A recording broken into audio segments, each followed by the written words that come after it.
Assalamualaikum warahmatullahi wabarakatuh.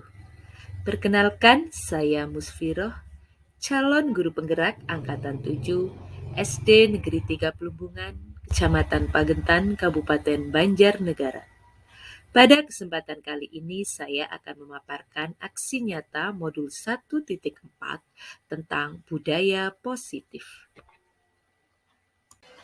Perkenalkan, beliau berdua adalah Ibu Husnawati selaku fasilitator saya dan Bapak Arman Riyadi selaku pengajar praktik saya. Rancangan tindakan untuk aksi nyata saya adalah sebagai berikut. Latar belakang, setiap murid memiliki kemauan yang berbeda antara satu dengan yang lainnya. Dan selama ini murid tidak suka dengan peraturan yang mengikat, sehingga mereka akan melanggar peraturan yang ada. Ketika melakukan pelanggaran, mereka akan mendapatkan hukuman atau sanksi. Tujuan dari aksi nyata ini adalah tercipta kebiasaan-kebiasaan baik. Dari kebiasaan-kebiasaan baik akan tumbuh menjadi karakter-karakter baik warga sekolah. Dan pada akhirnya, karakter-karakter dari kebiasaan-kebiasaan baik akan membentuk sebuah budaya positif.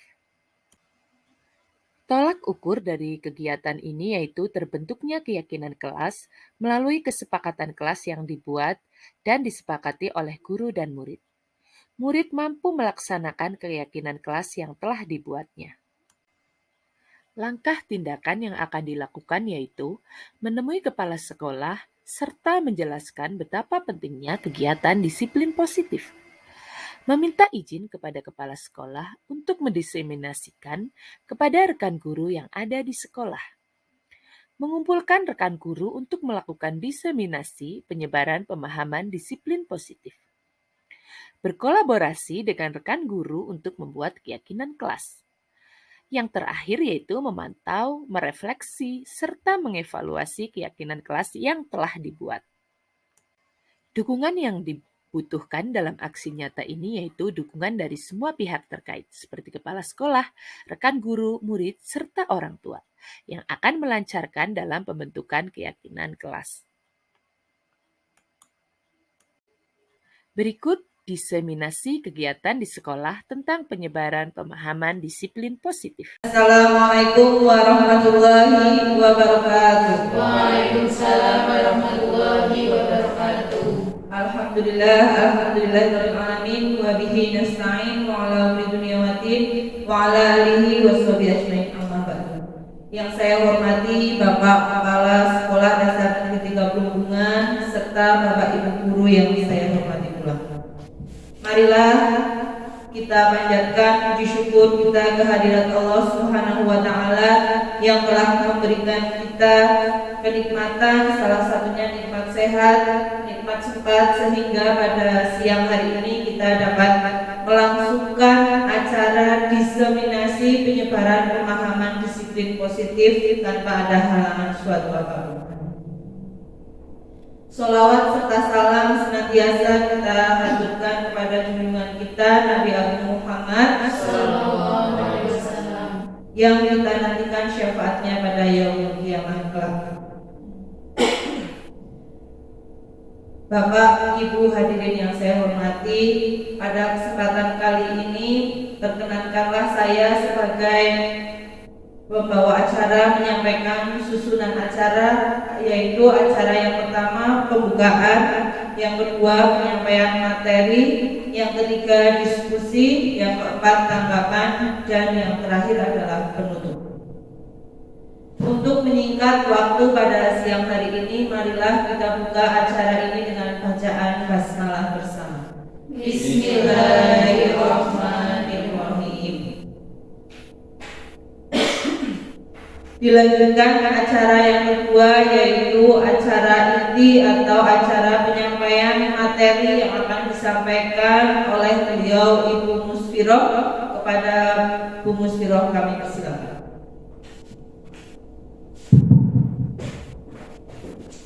Bismillahirrahmanirrahim. Assalamualaikum warahmatullahi wabarakatuh. Waalaikumsalam warahmatullahi wabarakatuh. Alhamdulillah. Bismillah, alhamdulillahirabbil alamin. Wa bihi nasta'inu wa ala umuri dunya waddin. Wassalatu wassalamu ala asrofil anbiya'i wal mursalin wa ala alihi wa ashabihi ajma'in. Amma ba'du. Bapak Ahmad Syaifullah selaku Kepala Sekolah SD Negeri 30 Bungan yang saya hormati, Bapak Ibu Dewan Guru SD Negeri 30 Bungan yang saya hormati, marilah kita panjatkan rasa syukur kita kehadiran Allah Subhanahu wa Ta'ala yang telah memberikan rahmat, taufik dan hidayahnya sehingga bisa hadir dalam acara penyebaran pemahaman disiplin positif. Selanjutnya sholawat dan salam kita haturkan kepada Nabi besar Muhammad Sallallahu Alaihi Wasallam yang kita nantikan syafaatnya di yaumil qiyamah. Terima kasih kepada pembawa acara yang telah memberikan waktu kepada saya untuk menyampaikan, dan terima kasih kepada Bapak Kepala Sekolah serta Dewan Guru SD Negeri 30 Bungan yang telah berkenan menghadiri penyebaran pemahaman disiplin positif dan memberikan segala fasilitas kepada kami untuk melaksanakan program guru penggerak, yaitu aksi nyata modul 1.4, yaitu disiplin positif. Baiklah Bapak Ibu, pertama yaitu penyebaran pemahaman disiplin positif, di mana ini merupakan tugas dari program guru penggerak modul 1.4, yaitu sosialisasi penyebaran pemahaman disiplin positif kepada rekan sejawat, yaitu rekan di SD Negeri 30 Bungan.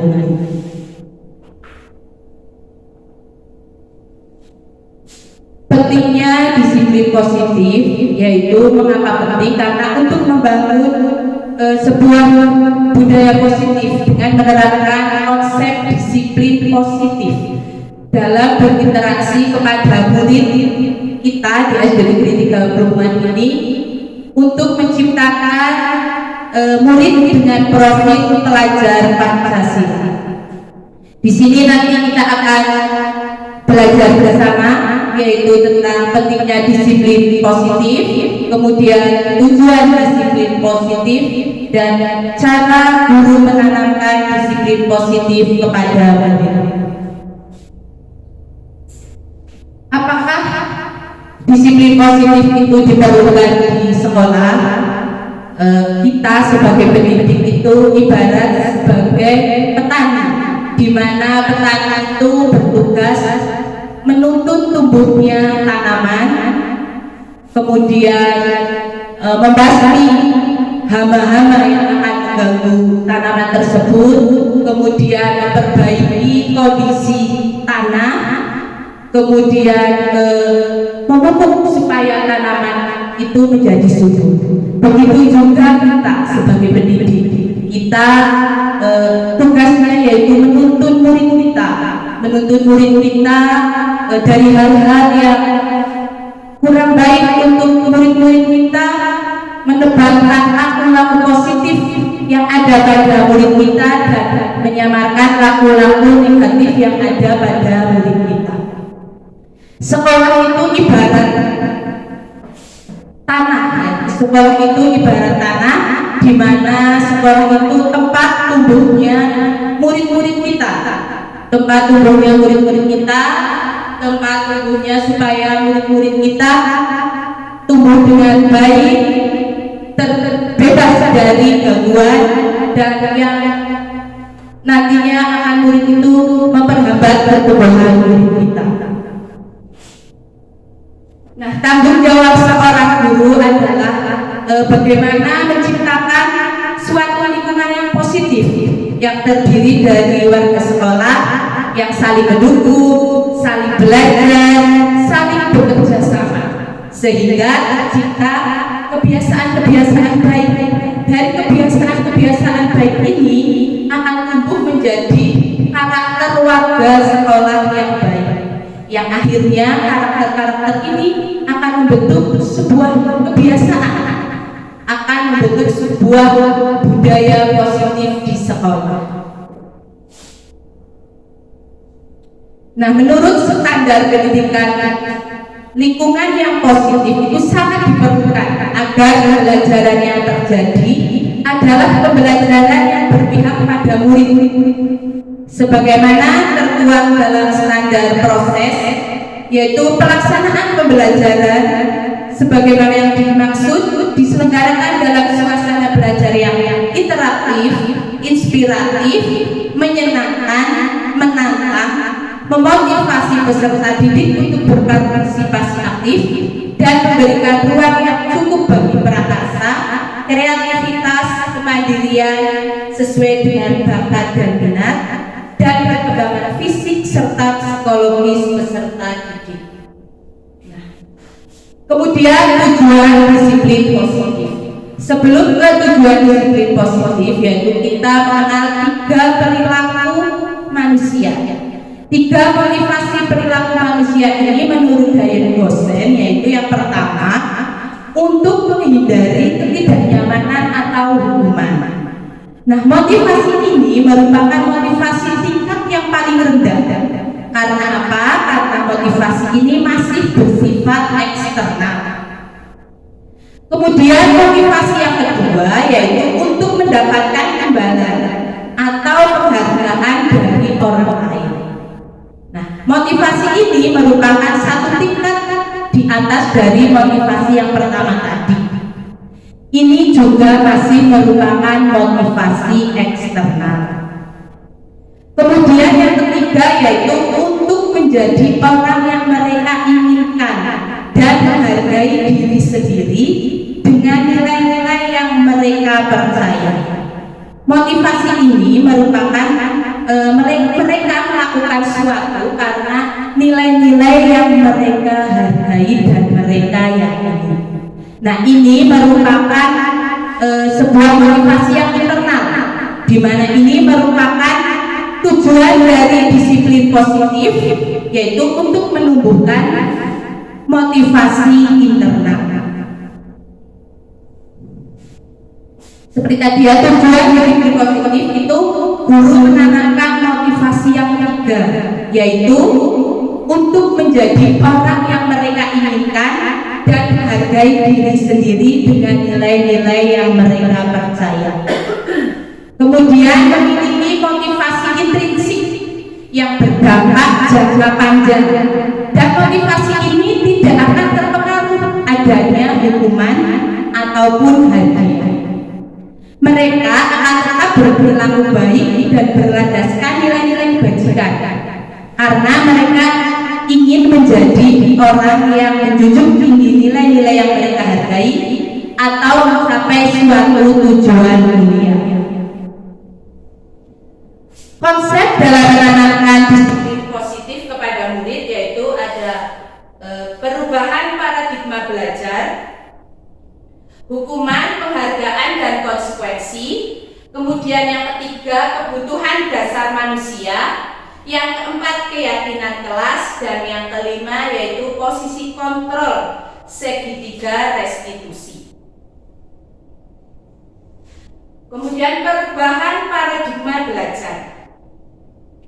Paradigma guru, harapan seorang guru. Harapan seorang guru tentunya menginginkan, semua guru tentunya menginginkan semua muridnya itu mempunyai karakter yang baik. Nah, dalam menumbuhkan karakter yang baik ini, seorang guru itu melakukan sebuah strategi-strategi tersendiri. Seorang guru itu punya strategi masing-masing. Nah, ini ilusi kontrol dari seorang guru menurut Glasser itu ilusi guru mengontrol murid. Sejatinya yang mengontrol murid adalah murid sendiri, bukan guru. Kalaupun murid mau dikontrol oleh guru karena murid sedang bersedia dikontrol oleh guru. Kemudian yang kedua yaitu ilusi bahwa kritik dan membuat orang merasa bersalah dapat menguatkan karakter. Ilusi yang ketiga yaitu ilusi bahwa semua penguatan positif efektif dan bermanfaat. Nah, sebagai contoh penguatan yang biasa kita sampaikan, misalnya ada siswa kita atau murid kita yang mendapatkan juara atau mendapatkan prestasi, kita sering memberikan penguatan yang seperti ini. Selamat kepada Ananda Sabto yang telah meraih juara MAPSI cabang pengetahuan juara 1 tingkat kecamatan. Selamat atas prestasi yang diraih oleh Sabto. Berbeda dengan memberikan penguatan yang seperti ini. Selamat kepada Ananda Mas Sabto karena perjuangannya yang begitu luar biasa, semangatnya dalam berlatih, kemudian kegigihannya dalam berlatih sehingga Mas Sabto bisa mendapatkan juara 1 di tingkat kecamatan. Nah, tentu Bapak Ibu, itu penguatan yang sangat berbeda. Penguatan yang pertama tadi mungkin membuat murid-murid yang lain itu merasa iri ataupun merasa dirinya itu gagal, bahwa Sabto bisa seperti ini, saya tidak. Tetapi berbeda dengan penguatan yang kedua. Penguatan yang kedua itu memberikan penguatan atau penghargaan dari sebuah prosesnya atau dinamikanya, sehingga teman-teman yang lain itu bisa mencontoh dari kegigihannya itu. Misalnya kegigihannya dalam belajar, berlatih, atau berlatih seminggu 2 kali, pasti teman-teman yang lain akan merasa saya kepengen seperti Sabto dengan belajar atau berlatih seminggu 2 kali atau belajar dengan giat. Ini penguatan yang bermanfaat yang bisa ditiru atau dicontoh oleh teman-teman yang lain. Kemudian yang keempat yaitu ilusi bahwa orang dewasa itu memiliki hak untuk memaksa. Nah, dari perubahan paradigma lama tadi, kemudian ada stimulus respon, kemudian dikontrol melalui teori kontrol. Nah, siapa yang memiliki kontrol sesungguhnya ini? Di dalam stimulus respon ini, kita mencoba mengubah orang agar berpandangan sama dengan kita. Di dalam teori kontrol, kita berusaha memahami pandangan orang lain tentang dunia. Kemudian perilaku buruk dilihat sebagai suatu kesalahan. Di dalam teori kontrol, semua perilaku itu memiliki tujuan. Kemudian orang lain bisa mengontrol saya. Dalam teori kontrol, hanya Anda yang bisa mengontrol diri Anda. Saya bisa mengontrol orang lain, Anda tidak bisa mengontrol orang lain. Pemaksaan ada pada saat bujukan gagal. Dalam teori kontrol, kolaborasi dan konsensus menciptakan pilihan-pilihan baru. Dalam stimulus respon, model berpikir menang kalah, sedangkan teori kontrol, model berpikir menang-menang. Nah, ini ada suatu kegiatan pemantik. Sebagai contoh, Iva kurang menguasai pelajaran matematika, sehingga pada saat pelajaran matematika berlangsung, dia lebih banyak berdiam diri atau menggambar di buku pelajarannya. Pada saat guru matematikanya Pak Seno menanyakan pertanyaan, Iva menjadi gugup dan tak sengaja menjatuhkan tasnya dari kursi, serta tiba-tiba menjadi gagap. Pada saat berupaya menjawab, seluruh kelas pun tertawa melihat perilaku Iva yang berbicara tergagap dan terkejut tersebut. Pak Seno pada saat itu membiarkan teman-teman Iva menertawakan Iva yang tergagap dan malu luar biasa, dan malahan meminta Iva untuk maju ke depan dan berdiri di depan kelas sambil menunjuk hidungnya karena tidak bisa menjawab pertanyaan Pak Seno. Kelas makin gaduh dan anak-anak pun tertawa melihat Iva di depan kelas memegang ujung hidungnya. Nah, dalam kasus tadi ada sebuah pertanyaan, apakah Bapak Ibu setuju dengan tindakan Pak Seno terhadap Iva? Mengapa? Kemudian yang kedua, menurut Bapak Ibu, tindakan Pak Seno terhadap Iva adalah suatu hukuman atau konsekuensi. Mengapa? Apakah Bapak Ibu ada yang menjawab? Menurut Bapak Ibu, apakah Bapak Ibu setuju dengan tindakan Pak Seno? Tidak. Tidak ya? Tidak. Mungkin karena apa, Bek? Nah, mungkin karena tindakan Pak Seno itu merupakan hukuman ya, hukuman yang menyakiti murid. Nah, kadang murid yang tersakiti itu akan membekas sampai tua, tidak akan hilang perilaku tersebut. Kemudian perilaku tadi juga membuat murid tidak nyaman.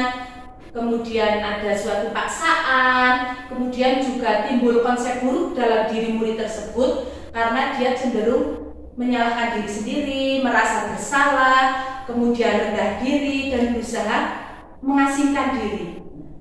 Itu merupakan hukuman. Karena hukuman itu dibuat oleh guru, kemudian biasanya hukuman itu menyakitkan murid, kemudian guru itu tanpa melakukan konsekuensi dalam melaksanakan hukuman tadi, bisa dengan menyalahkan, mengkritik, menyindir, kemudian merendahkan. Kemudian yang kedua itu apakah termasuk hukuman atau konsekuensi yang perilaku tadi? Hukuman. Iya, tadi termasuk ke dalam hukuman karena bersifat tidak terencana atau tiba-tiba.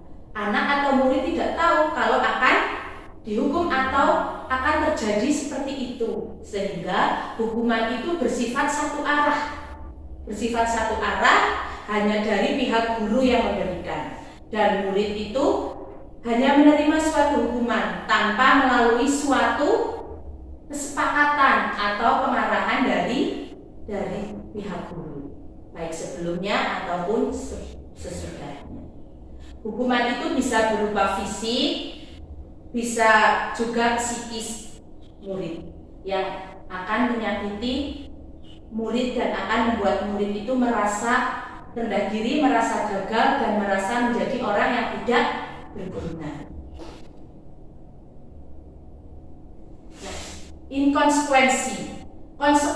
konsekuensi itu sudah terencana, berbeda dengan hukuman. Kalau hukuman itu sesuatu yang tidak terencana, tapi kalau konsekuensi itu sesuatu yang sudah terencana atau sudah disepakati, kemudian juga sudah dibahas dan disetujui oleh murid dan guru. Nah, umumnya bentuk-bentuk konsekuensi dibuat oleh pihak guru atau sekolah, dan murid sudah mengetahui sebelumnya konsekuensi yang akan diterima bila ada pelanggaran. Mungkin sebagai contoh, apabila ada murid yang tidak memakai atribut lengkap atau tidak memakai topi saat upacara, mereka sudah tahu konsekuensinya bahwa mereka akan berbaris terpisah dengan murid-murid yang lain. Ini sebuah konsekuensi. Pada konsekuensi, murid tetap dibuat tidak nyaman untuk jangka waktu yang pendek. Konsekuensi biasanya diberikan berdasarkan suatu data yang umumnya dapat diukur. Misalnya setelah 3 kali tugasnya tidak diselesaikan pada batas waktu yang diberikan, atau murid melakukan kegiatan di luar kegiatan pembelajaran, misalnya mengobrol, maka murid tersebut akan kehilangan waktu bermain atau harus menyelesaikan tugas karena ketertinggalannya. Ini merupakan ciri-ciri dari konsekuensi. Kemudian dihukum oleh penghargaan. Saat kita berulang kali menjanjikan hadiah kepada anak-anak agar berperilaku bertanggung jawab, atau kepada seorang murid agar mempelajari sesuatu yang baru, atau kepada seorang karyawan agar melakukan pekerjaan yang berkualitas, kita sedang berasumsi mereka tidak dapat melakukannya, atau mereka tindakan memilih untuk melakukannya, tidak akan memilih untuk melakukannya. Nah, menurut penelitian Alfie mengemukakan baik penghargaan maupun hukuman adalah cara-cara mengontrol perilaku seseorang yang menghancurkan potensi untuk pembelajaran yang sesungguhnya. secara ideal tindakan belajar itu sendiri adalah penghargaan sesungguhnya. Nah, ini menurut Kohn dalam penelitiannya bahwa penghargaan itu merupakan menghukum. Kemudian penghargaan mengurangi ketepatan, penghargaan tidak efektif, kemudian penghargaan merusak hubungan, penghargaan menurunkan kualitas, penghargaan mematikan kreativitas, dan penghargaan mengurangi motivasi intrinsik. Nah, ini dalam sebuah penelitian juga, motivasi dari dalam diri atau intrinsik. Salah seorang anak sedang belajar untuk pertama kali menggabungkan huruf-huruf dan kata-kata, serta menyadari bahwa ia dapat membaca. Timbul pijar di matanya dan sebuah senyuman di wajahnya. Anak tersebut begitu gembira bahwa ia telah mempelajari dan menguasai suatu keterampilan baru. Kesadaran akan kemampuannya bahwa dia sudah dapat membaca sesungguhnya sudah merupakan suatu penghargaan. Tetapi, jika kita memberikan penghargaan kepada seorang anak pada saat dia sedang merasa bangga dengan pencapaiannya sendiri, maka kita akan mengambil kegembiraan yang saat itu sedang dirasakan secara alamiah. Jadi,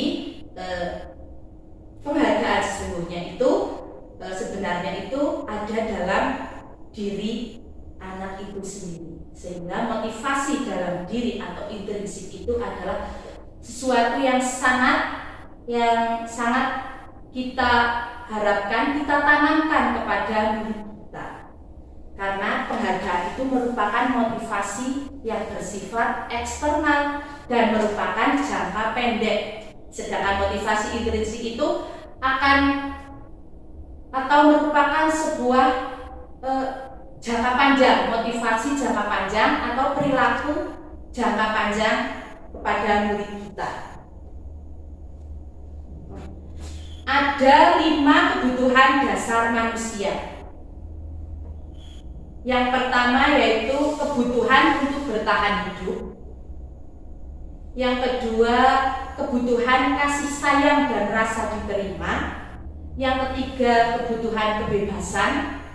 Yang keempat, kesenangan atau fun. Yang kelima, penguasaan atau power. Kebutuhan bertahan hidup ini kebutuhan bersifat fisiologis untuk bertahan hidup, misalnya kesehatan, rumah, dan makanan. Kebutuhan biologis sebagai bagian dari proses reproduksi, termasuk kebutuhan untuk bertahan hidup. Komponen psikologis pada kebutuhan ini meliputi kebutuhan akan perasaan aman. Kemudian kebutuhan yang kedua dari seorang manusia yaitu kebutuhan akan rasa kasih sayang dan rasa diterima. Ini juga termasuk kebutuhan psikologis. Kebutuhan untuk disayangi dan diterima itu meliputi kebutuhan akan hubungan dan koneksi sosial, kebutuhan untuk memberi dan menerima kasih sayang, dan kebutuhan untuk merasa menjadi bagian dari suatu kelompok. Kebutuhan ini juga meliputi keinginan untuk tetap terhubung dengan orang lain, seperti teman, keluarga, pasangan hidup, teman kerja, binatang peliharaan, dan kelompok di mana kita tergabung. Kemudian kebutuhan manusia yang ketiga yaitu kebutuhan akan penguasaan atau kebutuhan pengakuan atas kemampuan. Kebutuhan ini berhubungan dengan kekuatan untuk mencapai sesuatu menjadi kompeten, menjadi terampil, diakui atas prestasi dan keterampilan kita. Kemudian kita ingin didengarkan dan memiliki rasa harga diri. Kebutuhan ini meliputi keinginan untuk dianggap berharga, bisa membuat perbedaan, bisa membuat pencapaian, kompeten, diakui, dihormati. Ini meliputi self-esteem dan keinginan untuk meninggalkan pengaruh. kebutuhan dasar akan penguasaan yang tinggi, biasanya mereka selalu ingin menjadi seorang pemimpin. Mereka juga suka mengamati sebelum mereka mencoba hal yang baru dan merasa kecewa bila melakukan kesalahan. Mereka juga biasanya rapi dan sistematik dan selalu ingin mencapai yang terbaik. Kemudian kebutuhan akan kebebasan atau kebutuhan akan pilihan. Kebutuhan akan kemandirian, otonomi, memiliki pilihan dan mampu mengendalikan arah hidup seseorang. Anak-anak dengan kebutuhan kebebasan yang tinggi menginginkan pilihan. Mereka perlu banyak bergerak, suka mencoba-coba, tidak terlalu terpengaruh orang lain, dan senang mencoba hal yang baru dan menarik. Kemudian kebutuhan akan kesenangan atau merasa senang. Kebutuhan ini untuk mencari kesenangan, bermain dan tertawa. Menurut Glasser, menghubungkan kebutuhan akan kesenangan dengan belajar. Anak-anak dengan kebutuhan dasar kesenangan yang tinggi biasanya ingin menikmati apa yang dilakukan. Mereka juga bisa berkonsentrasi tinggi saat mengerjakan hal yang disenangi. Mereka suka permainan, suka mengoleksi barang, suka bergurau, suka melucu, dan juga menggemaskan. Bahkan saat mereka bertingkah laku buruk, mereka masih terlihat lucu. Nah, ini sebuah contoh, ada kasus di sekolahan, yaitu kasus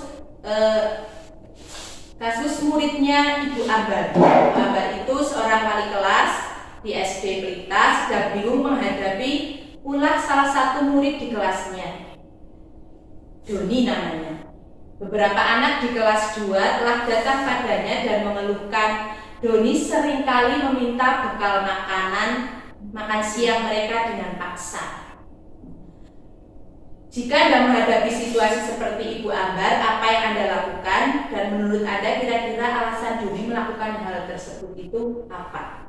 Nah, berdasarkan kebutuhan dasar manusia tadi, bahwa setiap perilaku manusia itu ada tujuan. Jadi perilaku Doni seperti itu, pasti Doni memiliki tujuan dalam rangka untuk memenuhi kebutuhan dasar dari Doni tersebut.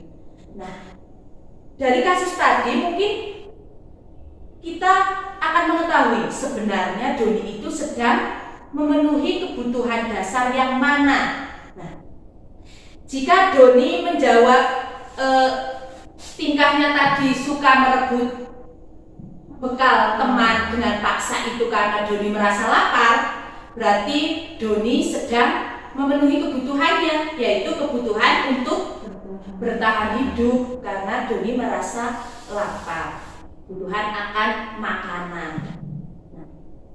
Tetapi jika Doni menjawab, Doni merasa senang karena temannya jadi memperhatikan dia, atau dengan tingkahnya dia jadi diperhatikan guru, atau setelah diperhatikan guru juga mungkin akan dilaporkan orang tua, mungkin orang tua jadi akan memperhatikan perilaku Doni. Nah, mungkin berarti Doni sedang memenuhi kebutuhannya. Pada dasarnya tingkah laku Doni tadi sedang memenuhi kebutuhan akan kasih sayang dan rasa diterima.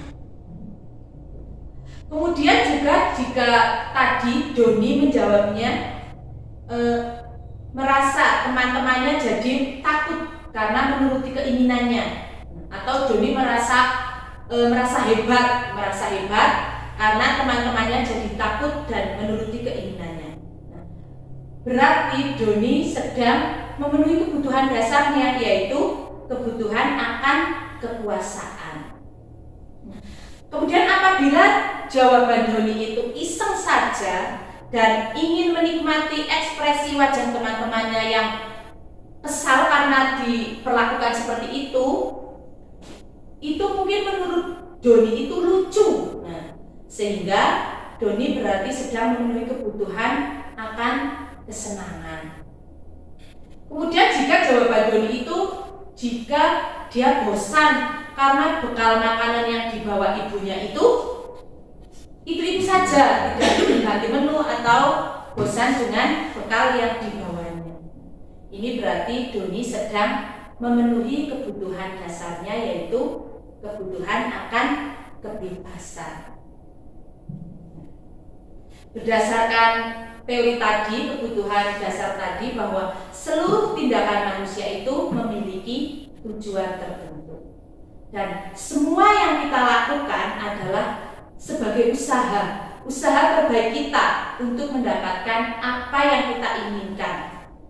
Nah, ketika kita mendapatkan apa yang kita inginkan, sebetulnya saat itu kita sedang memenuhi satu atau lebih dari satu kebutuhan dasar kita.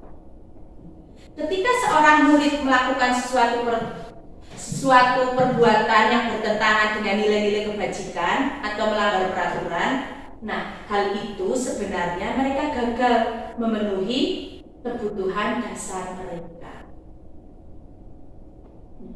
Disiplin positif yang berdasarkan pada teori kontrol, di mana dinyatakan bahwa ada suatu tujuan di balik sebuah perilaku manusia. Kita juga percaya bahwa murid memiliki tujuan di balik perilaku mereka. Salah satunya adalah untuk memenuhi kebutuhan dasar mereka. Konsep selanjutnya yaitu pembentukan keyakinan sekolah atau keyakinan kelas. Nah, sebelum disiplin diterapkan kepada murid-murid kita membuat sebuah kesepakatan atau keyakinan yang mereka percayai, yang mereka yakini, yang itu merupakan sebuah nilai-nilai kebajikan atau sebuah perilaku yang baik yang dipercaya oleh murid-murid kita. Nah, ini ada pertanyaan pemantik. Mengapa keyakinan kelas? Mengapa tidak peraturan kelas saja? Mengapa kita memiliki pengaturan atau peraturan menggunakan helm saat mengendarai sepeda roda 2? Ya, mungkin jawabannya sama, yaitu untuk keselamatan. Mengapa juga kita mencuci tangan? Juga mungkin jawabannya demi kesehatan. Mengapa juga kita menggunakan masker? Mungkin juga untuk kesehatan. Nah, nilai-nilai inilah yang disebut dengan keyakinan. Nilai keselamatan dan nilai kesehatan inilah yang disebut suatu keyakinan. Suatu keyakinan itu nilai-nilai kebajikan yang disepakati, lepas dari latar belakang, suku, negara, bahasa, maupun agama. Nah, nilai-nilai kebajikan ini yang menekankan kepada keyakinan seseorang akan lebih termotivasi seseorang dari dalam.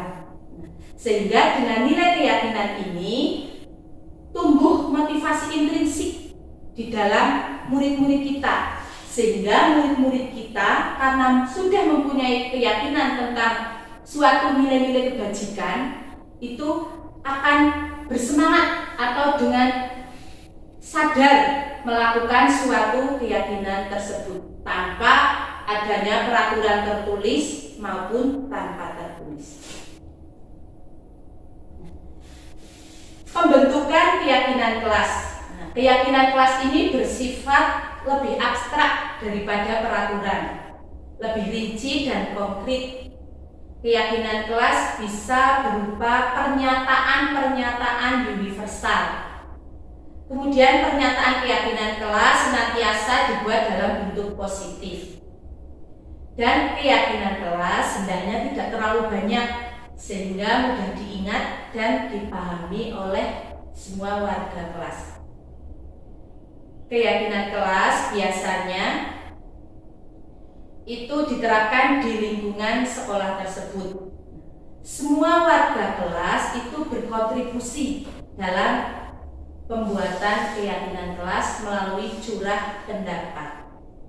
Kemudian keyakinan kelas juga hendaknya ditinjau kembali dari waktu ke waktu apabila dibutuhkan atau diperlukan sebuah perubahan dari suatu keyakinan kelas.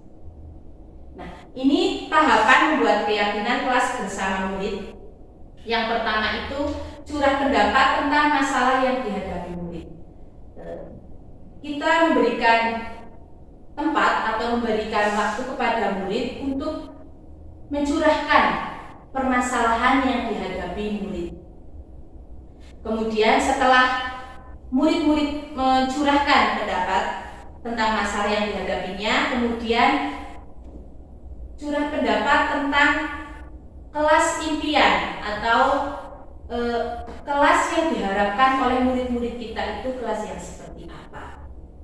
Kemudian setelah anak-anak atau setelah murid-murid menuliskan atau memberikan kelas harapan yang murid-murid impikan itu, kemudian menanyakan ide pada murid bagaimana cara mewujudkan impian tadi.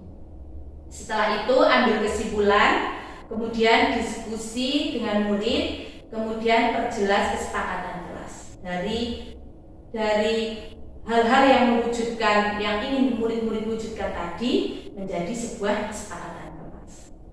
Nah, setelah itu tinjau kembali curah pendapat untuk mengubah peraturan atau kesepakatan kelas itu menjadi sebuah keyakinan atau nilai kebajikan. Dari beberapa kesepakatan itu diambil atau di bawah satu payung, yaitu payung keyakinan tadi. Ada beberapa kesepakatan diambil satu menjadi satu keyakinan. Kemudian setelah itu membuat poster atau tabel keyakinan dengan disepakati semua warga kelas. Ini dokumentasi dari kegiatan pembentukan keyakinan kelas. Kemarin saya sudah mempraktekkan membuat sebuah keyakinan kelas di kelas 1 sampai kelas 6. Kemudian ini tentang curah pendapat tentang kelas impian. Ini tahapan-tahapannya. Guru membagikan sticky note untuk anak menulis impian atau harapan-harapan yang ingin anak inginkan. Kemudian setelah itu murid-murid menulis. Setelah murid-murid menulis, kemudian murid menempel hasil karya di depan. Setelah itu guru membacakan satu persatu atau bisa murid yang membaca dari harapan masing-masing murid tersebut. Setelah itu curah pendapat gagasan murid untuk mewujudkan kelas impian. Dari sini ada dihasilkan sebuah kesepakatan kelas. Kegiatannya sama, guru membagikan sticky note kepada murid, kemudian murid menulis hal-hal yang akan dilakukan untuk mewujudkan impian-impian yang murid-murid inginkan. Setelah itu memajang atau menempel hasil karyanya di depan kelas, kemudian guru membacakan ataupun murid yang membacakan. Setelah itu guru memimpin diskusi untuk memperjelas dari kesepakatan kelas tadi menjadi sebuah keyakinan. Dari kesepakatan-kesepakatan tadi dikerucutkan menjadi beberapa keyakinan. Kemudian setelah itu tinjau kembali curah pendapat untuk mengubah peraturan menjadi nilai kebajikan atau keyakinan yang dituju. Ini sebuah contoh keyakinan kelas PJOK yang berdasarkan dari kesepakatan-kesepakatan yang sudah murid-murid tuliskan. Kemudian dibuat menjadi beberapa keyakinan yang menjadi atau yang membuat atau yang memuat satu nilai keyakinan. Kemudian anak-anak membuat poster atau tabel keyakinan kelas dengan disepakati semua warga kelas. Kemudian memajang poster di kelas. Ini Bapak Ibu bisa dipraktekkan di kelas masing-masing dan bisa menjadi sebuah aksi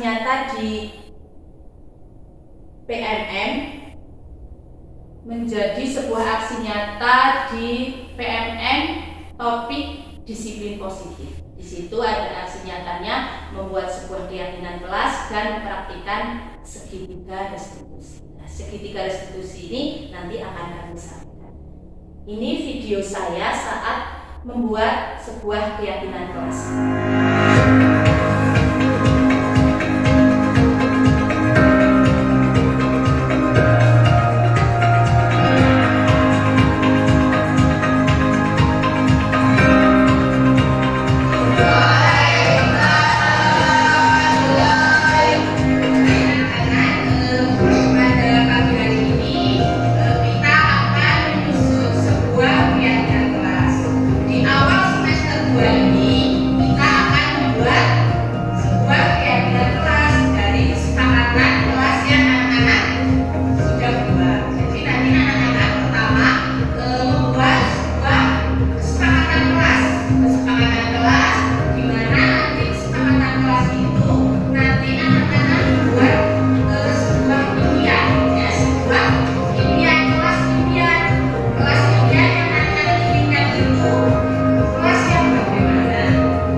contoh membuat keyakinan kelas bersama murid yang sudah saya praktekkan di kelas 1 sampai kelas 6.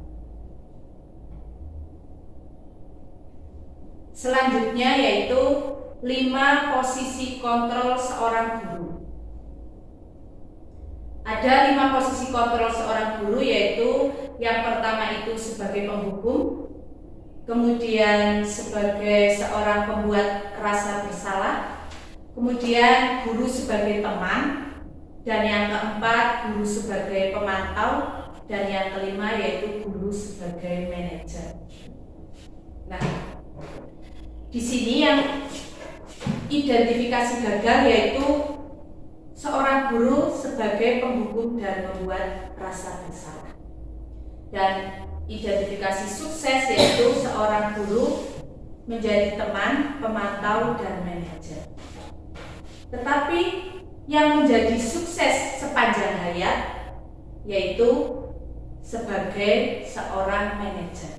Diharapkan kita sebagai guru menjadi atau menempati posisi di posisi manajer ini. Penghukum. Tadi penghukum sudah sedikit saya sampaikan. Seorang penghukum bisa menggunakan hukuman fisik maupun verbal. Nah, orang-orang yang menjalani posisi penghukum senantiasa mengatakan bahwa sekolah memerlukan sistem atau alat yang dapat lebih menekan murid-murid lebih dalam lagi. Nah, guru-guru yang menerapkan posisi penghukum ini biasanya itu akan berkata, patuhi aturan saya atau awas, kamu selalu saja salah. Selalu saja seperti itu.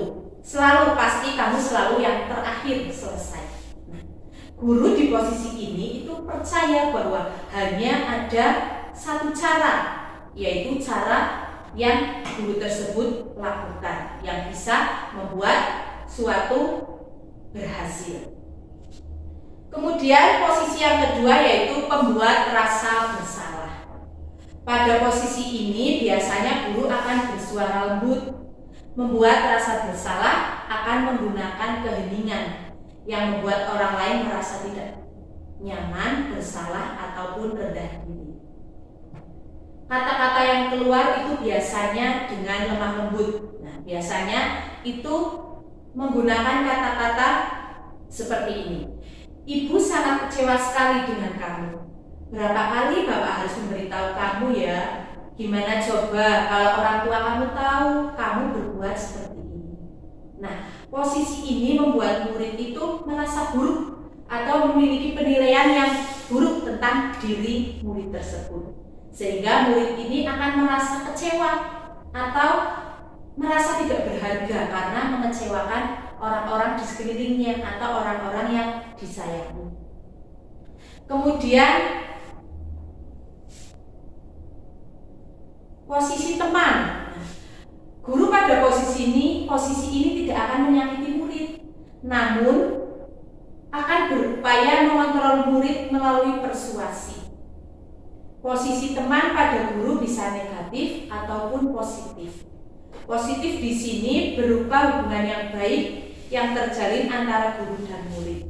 Guru di posisi teman menggunakan hubungan baik dan humor untuk mempengaruhi seseorang. Nah, hal negatif dari posisi teman adalah bila suatu saat guru tersebut tidak bisa membantu, maka murid akan merasa kecewa dan akan berkata, saya pikir Bapak atau Ibu teman saya. Nah, murid akan merasa dikecewakan sehingga murid tidak mau berusaha. Hal lain yang mungkin timbul dari posisi ini adalah murid hanya akan berperilaku baik pada Bu Guru atau Pak Guru tertentu, hanya guru atau pada guru yang memberikan atau menjadikan posisi teman tadi. Dan ini akan membuat murid juga memiliki ketergantungan kepada guru. Nah, kemudian posisi pemantau. Memantau di sini berarti mengawasi. Pada saat kita mengawasi, kita bertanggung jawab atas perilaku orang-orang yang kita awasi. Posisi pemantau berdasarkan pada peraturan-peraturan dan konsekuensi. Dengan menggunakan sanksi atau konsekuensi, kita dapat memisahkan hubungan pribadi dengan murid. Sebagai seseorang yang menjalankan posisi pemantau, biasanya itu dengan memberikan pertanyaan seperti ini. Kamu tahu kan peraturannya apa? Apa yang telah kamu lakukan? Sanksinya atau konsekuensinya apa? Nah, biasanya apabila ada murid-murid yang melakukan pelanggaran, posisi pemantau ini akan memberikan sebuah pertanyaan yang seperti tadi. Nah, seorang pemantau itu biasanya sangat mengandalkan perhitungan, catatan, atau data sebagai bukti atas perilaku seseorang. Biasanya akan menggunakan stiker atau catatan atau daftar cek. Nah, posisi pemantau sendiri ini berawal dari teori stimulus respon yang menunjukkan tanggung jawab dalam mengontrol murid. Nah, ini posisi manajer. Posisi manajer merupakan posisi terakhir. Nah, posisi manajer ini di mana posisi guru membuat sesuatu keyakinan atau suatu kesepakatan bersama dengan murid yang mempersilahkan murid mempertanggungjawabkan atas perilakunya. Kemudian juga mendukung murid agar dapat menemukan solusi atas permasalahannya murid tersebut. Nah, seorang manajer itu bisa berposisi sebagai teman maupun sebagai pemantau. Sehingga bisa jadi waktu-waktu tertentu posisi manajer ini tidak diperlukan karena mungkin murid kita belum siap berdialog atau berdiskusi atau diajak untuk konsekuensi melakukan sebuah keputusan atau penyelesaian permasalahan. Mungkin apabila murid kita belum siap untuk melakukan ini, maka kita bisa bertindak sebagai teman atau sebagai pemantau. Nah, biasanya itu seorang manajer itu memberikan pertanyaan kepada murid itu, apa yang kamu yakini? Nah, kembali ke keyakinan kelas yang sudah dibuat oleh murid tadi. Kemudian setelah menanyakan seperti itu, apakah kamu meyakininya? Jika kamu meyakininya, apakah kamu bersedia memperbaikinya? Jika kamu memperbaiki ini, hal ini menunjukkan apa tentang dirimu? Nah, kemudian apa rencana kamu apabila kamu ingin memperbaiki masalah yang kamu hadapi atau perilaku murid yang membuat pelanggaran di sekolah? Nah, tugas seorang manajer bukan untuk mengatur perilaku seseorang. Kita sebagai guru di posisi manajer itu, kita membimbing murid untuk dapat mengukur dirinya, mengatur dirinya. Seorang manajer bukan memisahkan murid dari kelompoknya, tapi mengembalikan murid kepada kelompoknya dengan lebih kuat dan lebih baik. Bisa jadi dalam praktek penerapan disiplin sehari-hari kita kembali ke posisi teman atau pemantau karena mungkin murid belum siap untuk berdiskusi. Nah, ini tadi sudah saya jelaskan, identitas gagal itu penghukum dan membuat merasa bersalah. Tapi kalau identitas berhasil atau sukses, itu kita sebagai guru itu memposisikan diri kita sebagai teman, pemantau, dan manajer. Tapi yang berhasil sukses yang berasal dari motivasi dalam diri atau motivasi intrinsik itu perilaku manajer. Tetapi apabila murid belum siap untuk melakukan restitusi, kita bisa berlaku sebagai teman atau sebagai pemantau. Nah, restitusi itu adalah sebuah cara untuk menanamkan disiplin positif pada murid. Restitusi adalah proses menciptakan kondisi murid untuk memperbaiki kesalahan mereka, sehingga mereka bisa kembali ke dalam kelompoknya dengan karakter yang lebih kuat. juga dilakukan secara kolaboratif yang mengajarkan murid untuk mencari solusi dari permasalahan yang dihadapi oleh murid tersebut. Kolaborasi di sini yaitu murid dan guru ataupun pihak lain yang berkepentingan. Kemudian, melalui pendekatan restitusi, ketika murid berbuat salah, guru akan menanggapi dengan mengajak murid merefleksi tentang apa yang dapat mereka lakukan untuk memperbaiki kesalahan mereka, sehingga mereka menjadi pribadi yang lebih baik dan menghargai dirinya. Pendekatan restitusi ini tidak hanya menguntungkan korban, tapi juga menguntungkan yang berbuat salah. Restitusi juga sesuai dengan prinsip dari teori kontrol yang disampaikan oleh William Glasser tadi, yaitu tentang teori kontrol, yaitu tentang solusi menang-menang. Jadi di sini antara si korban dan si pelaku pembuat rasa bersalah itu semuanya akan mempunyai solusi menang-menang. Jadi semuanya itu berhasil, tidak ada salah satu yang dipojokkan atau tidak ada salah satu yang disakiti atau tidak ada salah satu yang dirugikan. Nah, sehingga ini ada peluang luar biasa bagi murid untuk bertumbuh karakternya ketika mereka melakukan kesalahan, karena pada hakikatnya begitulah cara kita belajar, karena kesalahan adalah suatu pembelajaran. Murid perlu bertanggung jawab atas perilaku yang mereka pilih, namun mereka juga dapat belajar dari pengalaman untuk membuat pilihan yang lebih baik dari waktu yang akan datang. Ketika guru memecahkan masalah perilaku mereka, murid akan kehilangan kesempatan untuk belajar atas keterampilan yang berharga untuk kehidupan mereka.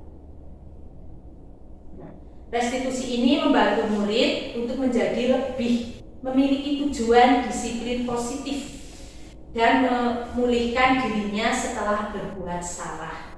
Penekanannya bukanlah pada bagaimana perilaku untuk menyenangkan orang lain atau menghindari ketidaknyamanan, namun tujuannya adalah untuk menjadi orang-orang yang mereka hargai atau nilai-nilai kebajikan yang mereka percayai. Nah, ini ciri-ciri restitusi yang membedakan dengan program disiplin lainnya. Restitusi itu bukan untuk menebus kesalahan, namun restitusi itu untuk belajar dari kesalahan. Restitusi itu memperbaiki hubungan. Restitusi adalah tawaran, bukan paksaan.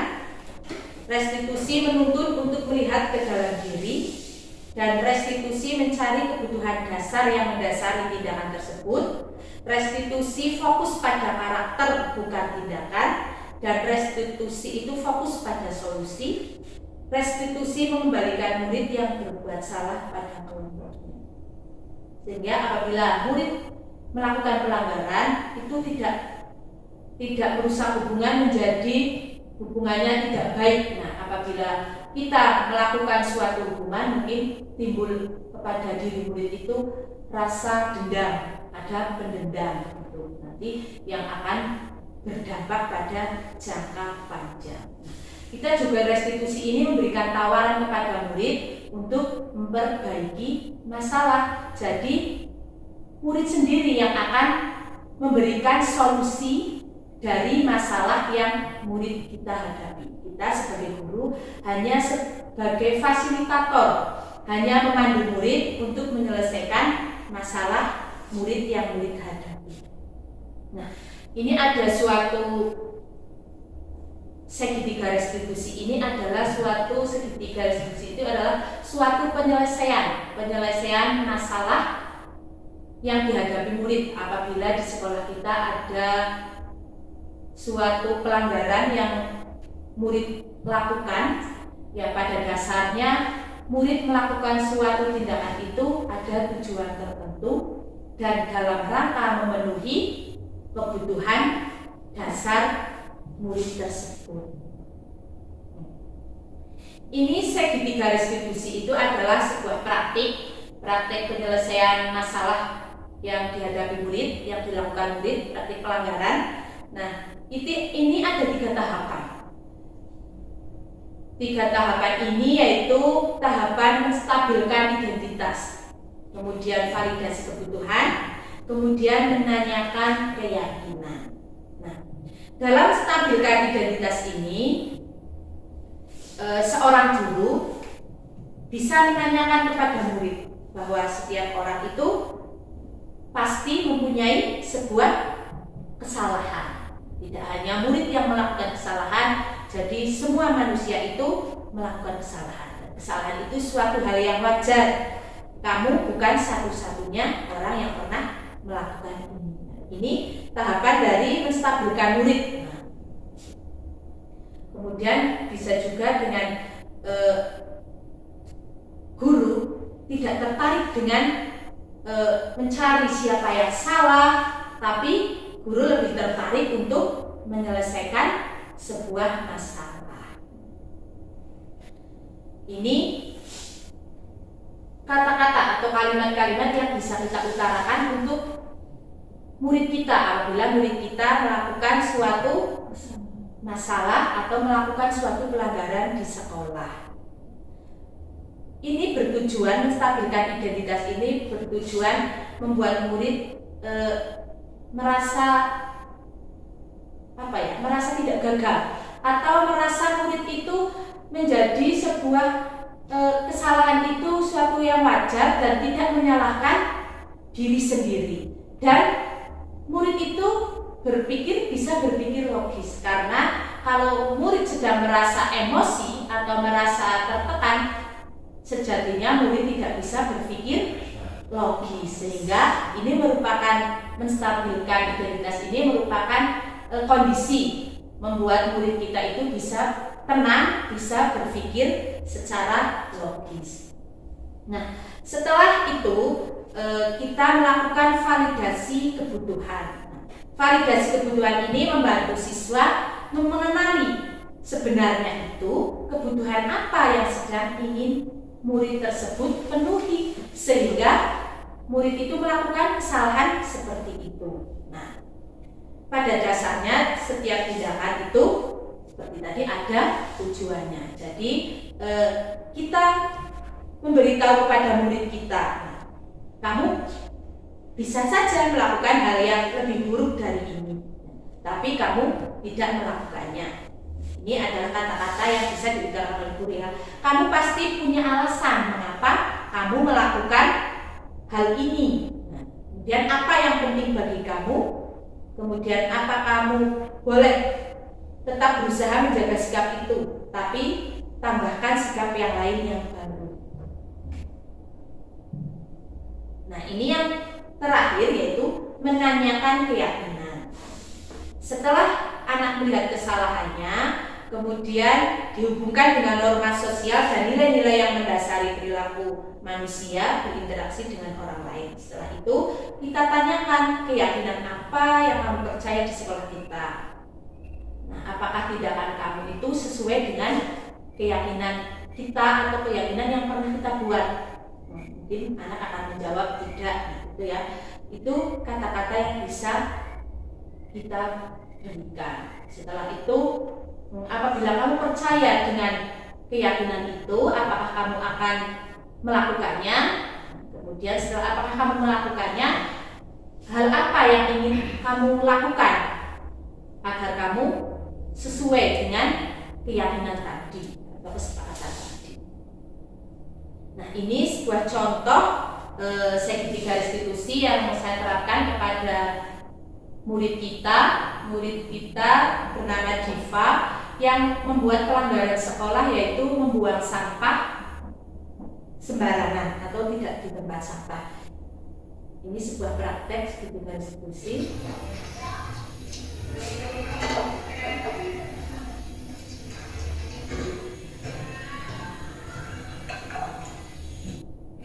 Sayang Bu, Mbak Diva tahu tidak kenapa Mbak Diva yang dipanggil ke sini? Tidak Bu.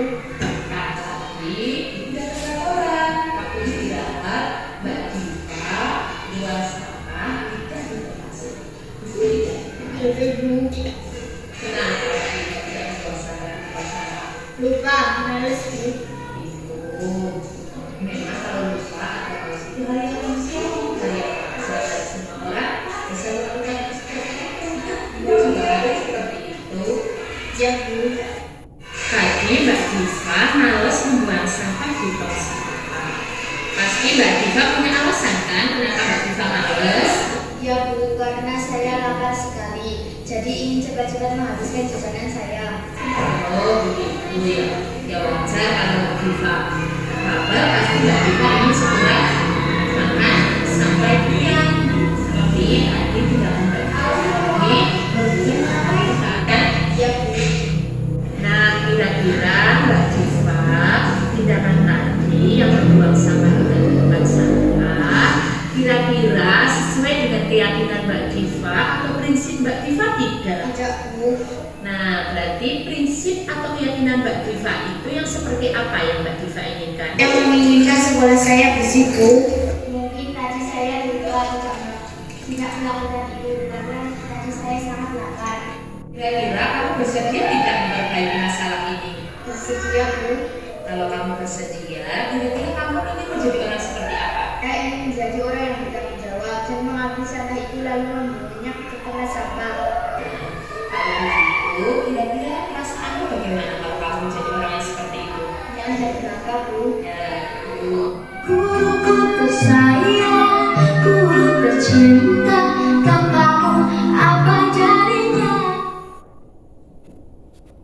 Nah, itu contoh dari segitiga restitusi terhadap permasalahan yang dibuat oleh siswa kita atau murid kita, yaitu membuang sampah di tempat tidak di tempat sampah.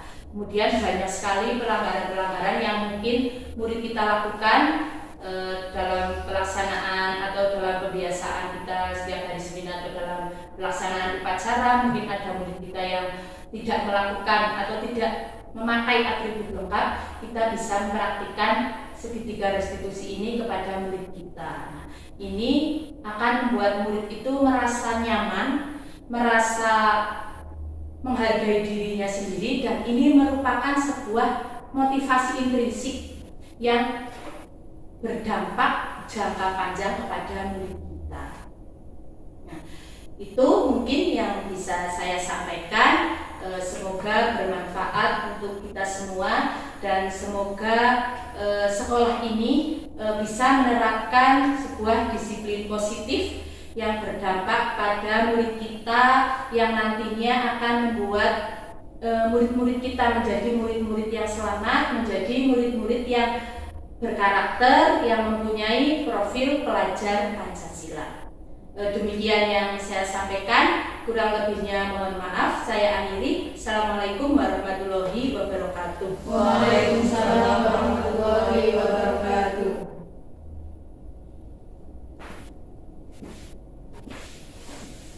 Saya ucapkan terima kasih kepada Bu Musfiroh atas materi yang telah disampaikan. Dilanjutkan acara berikutnya, yaitu diskusi untuk Bapak Ibu yang akan menyampaikan pertanyaan atau masukan. Kami persilakan. Silakan Bapak Ibu yang memberikan tanggapan atau memberikan pertanyaan. Mungkin nanti kita akan bahas bersama-sama, mencari solusi bersama-sama. Silahkan Bapak Ibu. Oke, monggo Ditya. Assalamualaikum warahmatullahi wabarakatuh. Waalaikumsalam warahmatullahi wabarakatuh. Ya, terima kasih atas waktu yang diberikan. Tadi pemaparan dari Ibu Mus itu sudah sangat baik, sangat jelas, nggih.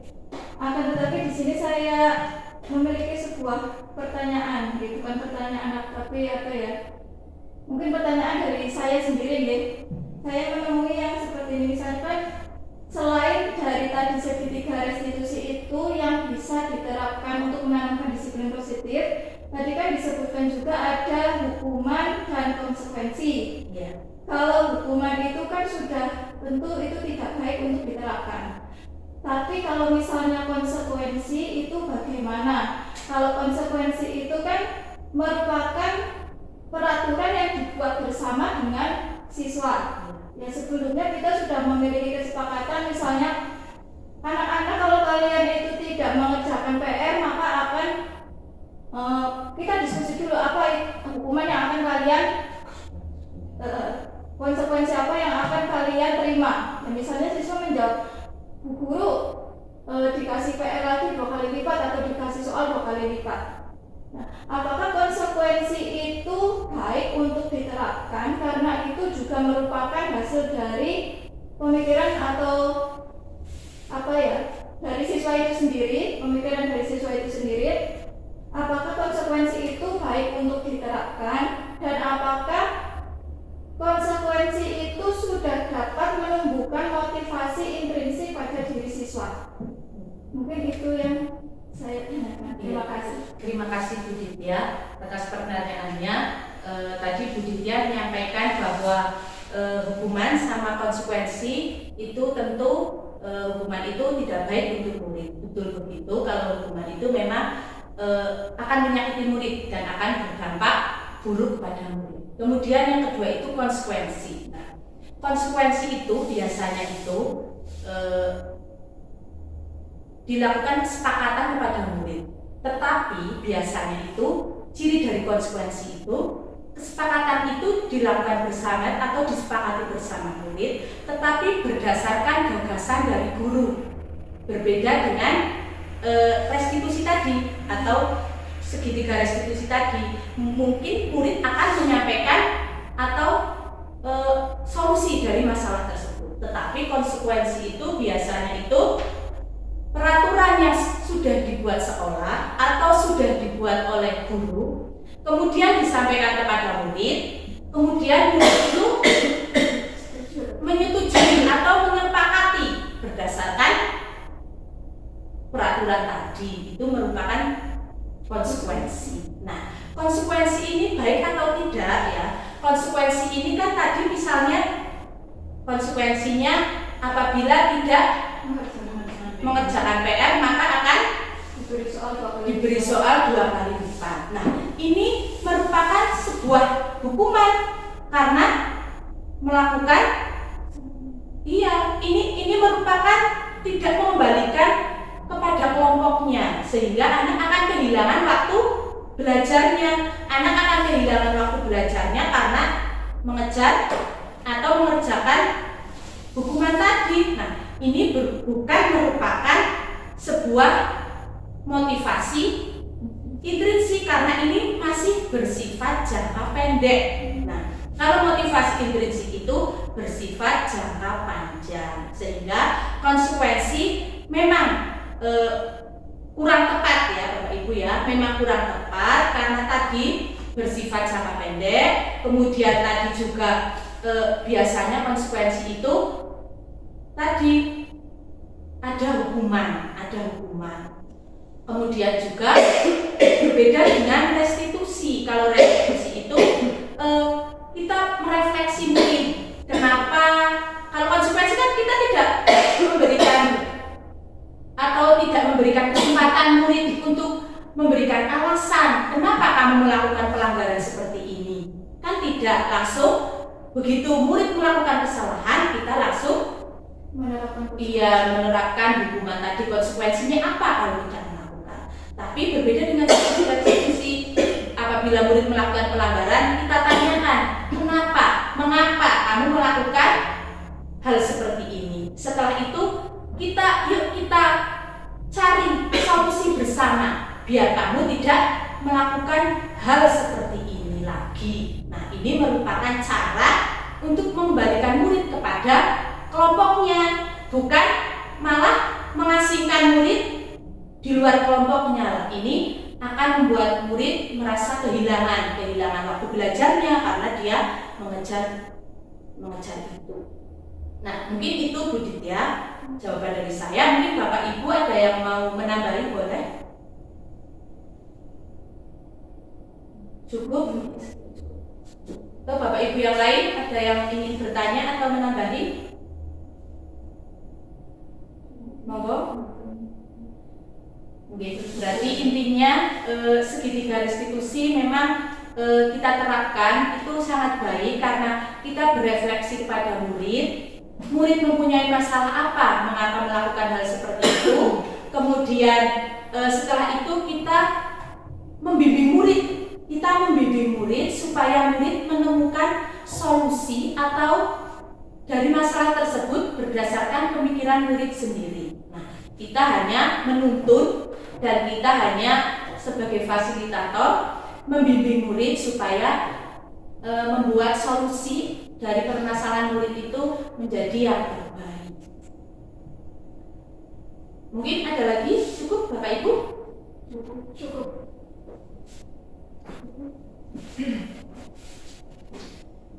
Terima kasih atas pertanyaan dari Bu Ditya dan jawaban yang telah diberikan oleh Bu Musfiro. Semoga memberikan pemahaman baru untuk kita semua ya. Nah, untuk mengakhiri acara pada siang hari ini, karena mengingat waktu sudah siang dan materi sudah disampaikan, semoga materi yang telah disampaikan oleh Bu Mus itu memberikan manfaat untuk kita, untuk disampaikan kepada siswa di sekolah kita dan memberikan efek atau dampak yang baik untuk siswa-siswa kita nantinya. Demikian acara diseminasi penyebaran pemahaman disiplin positif pada hari ini. Marilah acara pada siang hari ini kita tutup dengan bacaan hamdalah bersama-sama. Alhamdulillahirobbilalamin. Yang terakhir kalinya sebelum acara ini saya akhiri, perkenankan saya sebagai pembawa acara, saya mohon maaf yang sebesar-besarnya apabila ada tutur kata saya yang kurang tepat atau ada yang tidak baik di hati panjenengan semua. Saya mohon maaf. Akhir kalam, astagfirullahaladzim. Assalamualaikum warahmatullahi wabarakatuh. Waalaikumsalam warahmatullahi wabarakatuh. Refleksi pada kegiatan aksi nyata modul 1.4 yaitu pelaksanaan diseminasi penyebaran pemahaman disiplin positif dilakukan bersama rekan guru SD Negeri 3 Plumbungan Kecamatan Pagentan, Kabupaten Banjarnegara pada tanggal 1 Februari tahun 2023 bertempat di SD Negeri 3 Plumbungan Kecamatan Pagentan, Kabupaten Banjarnegara. Perasaan saya setelah aksi nyata ini, saya merasa bersemangat dalam mempraktikkan disiplin positif bersama rekan guru di sekolah. Harapan saya setelah melakukan diseminasi bersama rekan guru di sekolah, menyamakan paradigma belajar di sekolah mengenai disiplin positif, sehingga semua warga sekolah bisa mempraktikkan bersama konsep disiplin positif di sekolah. Assalamualaikum warahmatullahi wabarakatuh. Selamat siang dan salam bahagia untuk kita semua.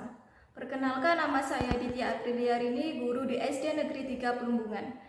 Di sini saya akan memberikan umpan balik tentang diseminasi yang telah disampaikan oleh Bu Musfiro.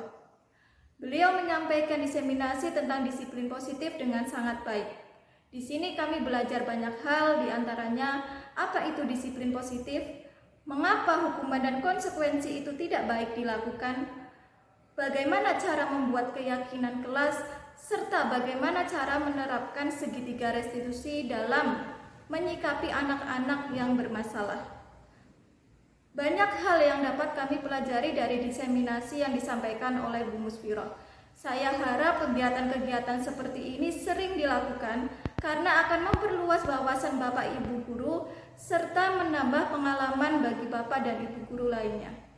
Sekian umpan balik dari saya, kurang lebihnya mohon maaf. Wassalamualaikum warahmatullahi wabarakatuh.